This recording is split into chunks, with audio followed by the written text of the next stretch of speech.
এক পাশে মাটিতে পড়ে রয়েছে একটি ক্রাচ, আর অন্য পাশে বসে দেশীয় বাদ্যযন্ত্র তৈরি করছেন এক পা না থাকা ৬০ বছর বয়সী শিবুচন্দ্র দাস। তার পাশেই আবার কাজ করছেন ২ পাবিহীন ছোট ভাই দীপুচন্দ্র দাস।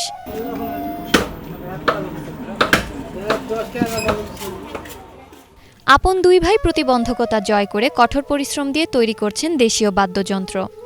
তাদের তৈরি পণ্যগুলো যাচ্ছে সারা দেশে। ছেলেবেলায় দুরন্ত শৈশব ছিল ২ ভাইয়ের, কিন্তু হঠাৎই সেই সুন্দর জীবন ফিকে হয়ে যায় ফুটবল খেলতে গিয়ে। আঘাত পেয়ে পা হারান ২ ভাই। অন্ধকার নেমে আসে তাদের জীবনে, কিন্তু জীবনযুদ্ধে হার না মেনে ২ হাত কাজে লাগিয়ে দীর্ঘ ৩০-৪০ বছর ধরে তৈরি করছেন নান্দনিক সব দেশীয় বাদ্যযন্ত্র।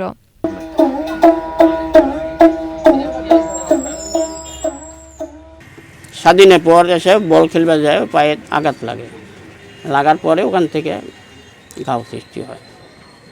ঘাও হওয়ার পরে এক পাও ১ বছর আগে কাটিয়েছি, ৩০ বছর হচ্ছে, আর এক পাও কাটিয়েছি ২৮ বছর, ২৯ বছর হচ্ছে। নওগাঁর মহাদেবপুর উপজেলার শারীরিক প্রতিবন্ধী ২ ভাই আত্মসম্মান ও আত্মনির্ভরশীলতার চিন্তা থেকেই এ কাজ করছেন। মান সম্মানেরও ব্যাপার আছে। একটা মানুষ অত ভিক্ষা করলে কদিন করা যাবে? একটা মানুষের কাছে অত ২ দিন নাই যাওয়া যাবে, ৩ দিনে মাদাত করবে যে এত খালি ভিক্ষাই করে।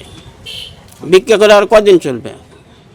আমার তো ছেলে মেলে আছে, কাজ করে যাই, যেইভাবে হোক সংসার চলছে, আর ভিক্ষা করলে তো হবে না। সঠিক চিকিৎসার অভাবে পা হারিয়েছেন এমনটাই ধারণা তাদের। ছোটবেলা ফুটবল খেলতে যায় লাগেছিল, লাগার থেকে ওরা ওই ডাক্তারের কাছে গেছি, ডাক্তার ওই ওষুধ ইঞ্জেকশন করেছে, ওই না করে করেছে, ভালো হয়ে গেছে। পরে আবার ওই আস্তে আস্তে তারপর পাও কাটা লেগেছে। আপন ২ ভাইয়ের এই চ্যালেঞ্জ দেখে এলাকাবাসীর অনেকেই কষ্ট পান, আবার অনেকে গর্বও করেন। আমাদের পাড়া প্রতিবেশী আমরা জন্মের পর থেকে দেখতেছি, এক ভাইয়ের ২ পা নেই, আর এক ভাইয়ের ১ পা নেই। এরা ভিক্ষা ভাঙন না করেই কর্ম করে খায়, বাদ্যযন্ত্র তৈরি করে এবং তারা এটা নিয়ে ব্যবসা বাণিজ্য করে খায়। তো আমার দেখে খুব মনের ভিতর কনফিডেন্স পাই আমি, যে তারা ভিক্ষাবৃত্তি না করে তারা কর্ম করে খাচ্ছে। এ দেখে আমি খুব ভালো লাগে। শারীরিক প্রতিবন্ধী এই ২ ভাইয়ের ব্যবসা প্রসারে প্রয়োজনীয় সহযোগিতা করা হবে বলে জানিয়েছেন বাংলাদেশ ক্ষুদ্র ও কুটির শিল্পের এই কর্মকর্তা।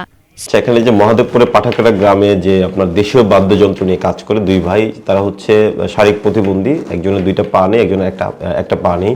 তারা দীর্ঘ প্রায় ৪০ বছর ধরে এই কাজের সাথে যুক্ত। দেশীয় বাদ্যযন্ত্র, ঢোল, তবলা, এই দেশীয় সংস্কৃতি টিকে রাখার জন্য তারা এই কাজগুলো করে যাচ্ছে আর কি।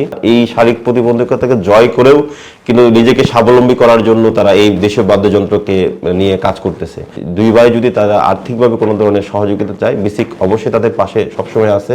সরকারিভাবে স্বল্প সুদে ঋণ অথবা আর্থিক সহযোগিতা করা গেলে তাদের ব্যবসার প্রসার হবে বলে আশা সচেতন মহলের। Banglavision news desk.